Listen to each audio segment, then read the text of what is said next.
मित्रों, मैं ज्यादा कुछ कहना नहीं चाहता। सुभाष बाबू को देश की जनता इतने साल के बाद भी इतने ही प्यार और सम्मान से याद करती है जितना वो जीवित थे और संघर्ष करते थे तब याद करती है। बहुत प्रयास हुआ है कि सुभाष बाबू को भुला दिया जाए, परंतु उनका कर्तृत्व, उनकी देशभक्ति और उनका सर्वोच्च बलिदान, शायद कोई कितना भी प्रयास करे, पीढ़ियों तक भारतवासियों के जहन में जस का तस रहने वाला है।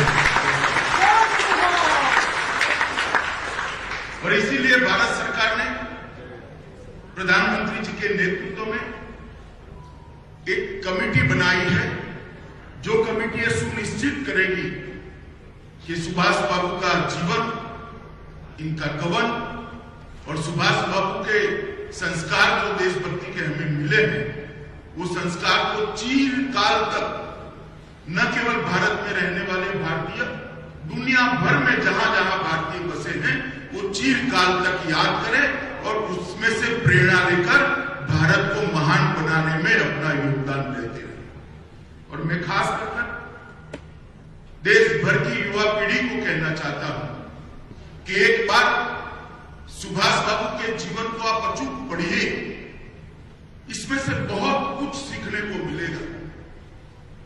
एक ऐसा मेधावी विद्यार्थी जो आईसीएस की परीक्षा में टॉपर कर बाहर आया, उस वक्त पूरे देश के युवा लालायित होते थे, आईसीएस हो भी जाए तो बहुत बड़ी बात है, अंग्रेज सरकार की नौकरी मिलती थी। सुभाष बाबू ने अंग्रेज सरकार की नौकरी ठुकरा कर देश की आजादी के संग्राम के साथ जुटना तय किया। वहीं से उन्होंने एक बहुत बड़ा संदेश, इसका कोई रिकॉर्ड नहीं है कि इन्होंने आज आईसीएस की परीक्षा क्यों दी होगी, क्योंकि बाल सुभाष के मन में ही देश भक्ति के रास्ते पर, देश की स्वतंत्रता के रास्ते पर जाने का तय होता है। मगर ये मैसेज देने के लिए ही ये आईसीएस की परीक्षा दी होगी कि मैं आईसीएस होने के बावजूद भी अंग्रेजों की नौकरी नहीं करना चाहता, इस देश से अंग्रेजों ने अब जाना चाहिए। एक उत्तम प्रशासक थे, कलकत्ता के मेयर बने, कांग्रेस पार्टी के 2 बार अध्यक्ष बने और एक बार तो गांधी जी की इच्छा के विरुद्ध चुनाव लड़कर गांधी जी के प्रत्याशी को हराकर वो कांग्रेस के अध्यक्ष। उनकी लोकप्रियता का परिचायक और अदम्य उत्साह देश को कुछ भी कर आजादी देना, और इसमें से कोई चीज, कोई प्रयास, कोई रास्ता बाकी न छोड़। मित्रों, कल्पना कर सकते हैं एक ऐसे साम्राज्य के खिलाफ वो लड़ाई लड़ते रहते जिसका सूर्योदय कभी समाप्ति नहीं होता था, जिनका दिन कभी अस्त नहीं होता था। इतने सारे देशों पर उनका साम्राज्य था और उसको चकमा देकर बंगाल से भागकर हजारों किलोमीटरों की यात्रा कर पैदल, गाड़ी में, सबमरीन में आजादी फौज की रचना तक और भारत की भूमि पर अपना तिरंगा फहराने तक की इनका जो संघर्ष गाथा है, कोई भारतीय ने कभी भूलनी नहीं चाहिए। और इसीलिए भारत सरकार ने तय किया है कि 125वां उनका जो साल है, उसको न केवल सुभाष बाबू देश के लिए, देश की आजादी के लिए, देश को आगे बढ़ाने के लिए जिन जिन लोगों ने अपना जीवन का बलिदान दिया, जिन जिन लोगों ने अपनी पढ़ाई लिखाई छोड़कर देश के स्वतंत्रता संग्राम में कूद पड़े, उस सभी को एक बार फिर से जनमानस के अंदर पुनर्जीवित करना और उसमें से प्रेरणा लेकर आगे बढ़ना। यहां बहुत सारे युवा बैठे। अभी हमने सांस्कृतिक कार्यक्रम में खुदीराम बासु की बात सुनी। इतनी कम आयु में हंसते हंसते वंदे मातरम बोलकर फांसी के फंदे पर चढ़ जाना कोई कम वीरता की बात नहीं। मित्रों, हम लोगों के भाग्य में देश के लिए मरना नहीं, मगर देश के लिए जीना ईश्वर ने हम पर छोड़ा है। मैं युवाओं को खास अपील करता हूं कि जिन्होंने देश के लिए अपनी जान का बलिदान दिया, उसका स्मरण कर हम बाकी का जीवन देश के लिए जीना ये तय कर दे, तो उनको बलिदान को इससे बड़ी श्रद्धांजलि कोई नहीं। और इसीलिए इस प्रकार के कार्यक्रम की रचना की जाती है कि युवा पीढ़ी इसको जाने, समझे, ये संस्कार को, देशभक्ति और बलिदान के संस्कार को स्वीकार करे। बलिदान का मतलब सिर्फ अपनी जान का बलिदान देना नहीं है। बलिदान का मतलब देश के अस्तित्व में अपने व्यक्तित्व को घुला मिल देना, अपने व्यक्तित्व को पिघाल देना भी बलिदान होता है। देश के प्रगति के लिए, देश को महान बनाने के लिए अपना सर्वस्व दांव पर लगा देना भी बलिदान होता है। देश को आगे बढ़ाने के लिए अपनी निजी व्यक्तिगत कैरियर को भी बलिदान करना, वो भी बलिदान होता है। जब आजादी मिल गई, हजारों लाखों बलिदानियों की बलिदान के आधार पर, तब हम देश को कहां ले जाना चाहते, वो देश की युवा पीढ़ी ने तय करना पड़ेगा। सुभाष बाबू ने अगर कैरियर का सोचा होता तो आज हमारे सामने आजाद हिंद फौज का गौरवशाली इतिहास ही न होता, जिन्हें अंग्रेजों ने हिलाकर रख दिया था। सुभाष बाबू ने अगर कैरियर का सोचा होता तो भारत के ऊपर राज करने वाले अंग्रेजी साम्राज्य को झंझोड़ कर किसी ने रख नहीं दिया।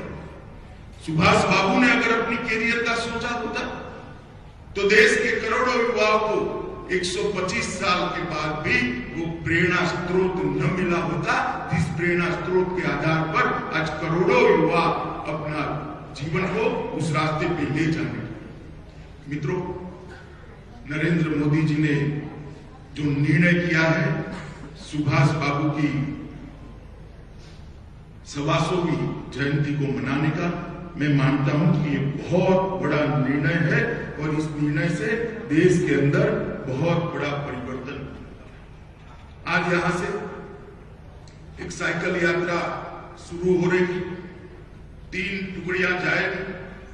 एक टुकड़ी का नाम है नेताजी सुभाष चंद्र बोस टुकड़ी, जो 270 किलोमीटर का सफर तय कर नामी अनामी गुमनाम कई शहीदों के गांव में जाकर उनका महिमा मंडन करने का, उनकी याद को फिर से एक बार जीवित करने का प्रयास करेगी। दूसरी टुकड़ी रास बिहारी बोस टुकड़ी है, जो 400 किलोमीटर की यात्रा करेगी और सभी हमारे शहीद जो जिस गांव में से पैदा हुए थे वहां जाकर आगे बढ़ेगी। और खुदीराम बोस टीम भी जाएगी जो 250 किलोमीटर की यात्रा करेगी। मित्रों, ये प्रयास जो युवा कर रहे हैं, मैं इनको आज समग्र देश की ओर से साधुवाद देना चाहता हूं कि आप जो यात्रा कर रहे हो ये भारत के पुनर्जागरण की यात्रा, क्योंकि जिस देश की युवा पीढ़ी आजादी के इतिहास को, जिस देश की युवा पीढ़ी अपने देश के इतिहास को समझती नहीं है, उसमें से गर्व के भाव को आत्मसात नहीं करती है, वो देश का भविष्य नहीं बना सकती। देश का भविष्य वही युवा पीढ़ी बना सकती है जो देश के इतिहास को समझती है। देश का भविष्य वही युवा पीढ़ी बना सकती है जो देश के इतिहास की सारगर्भिता को आत्मसात करती है। देश का भविष्य वही युवा पीढ़ी बना सकती है जिन्होंने देश के लिए बलिदान दिया, उनके प्रति दिल में सम्मान रखती है और उनके उद्देश्यों को पीढ़ी दर पीढ़ी आगे ले जाने का जज्बा रखती। और आज जो युवा यहां से साइकिल लेकर निकलेंगे तो पूरे बंगाल के अंदर लगभग 900 किलोमीटर की यात्रा कर देश के बंगाल के युवाओं को जिस प्रकार से प्रेरित करने का काम करेंगे, मैं मानता हूं कि उनका यह पुरुषार्थ बहुत लंबे समय तक बंगाल को और भारत को बहुत कुछ देगा। आज हमारे इतिहास को हमने अपने नजरिए से भी देखने की जरूरत है। हमारे इतिहास को अपने नजरिए से समझने की भी जरूरत है। आज मैंने जो सांस्कृतिक कार्यक्रम दिया,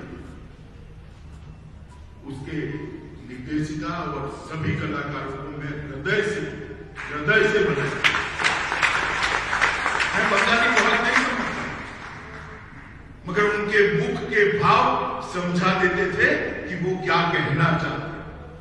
मित्रों, इतनी सुंदर अभिव्यक्ति जो समय को भी जीवित कर देती है, जो भूतकाल को भी वर्तमान में परिवर्तित कर देती है और जो रोंगटे खड़े कर फिर से एक बार देशभक्ति के जज्बे को जागरूक करने के लिए मजबूर कर देती है, ऐसी अभिव्यक्ति बहुत कम देखने को मिलती है। बहुत सुंदर अभिव्यक्ति यहाँ पर हुई है। मैं इतना ही कहना चाहता हूं कि ये जो कार्यक्रमों की श्रृंखला है, सुभाष बाबू की 125 वर्ष की जयंती के 125वीं जयंती के 1 साल तक चलेंगे। देश के युवा इस कार्यक्रमों की श्रृंखला के साथ जुड़े, देश भर के अंदर कार्यक्रम।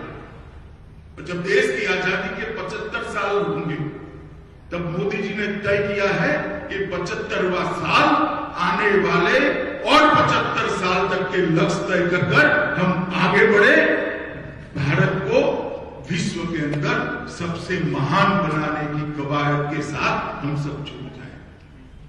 ये 2 कार्यक्रम, ये 2 वर्ष एक साथ आना भी एक अपने आप में बहुत बड़ा सहयोग। सुभाष बाबू का 125 साल मनाने का 1 वर्ष और आजादी के 75 साल के 1 वर्ष, ये हम दोनों वर्षों को भारत की युवा पीढ़ी ने ये 2 साल अपने आप को इस सभी कार्यक्रमों के साथ जोड़ना चाहिए।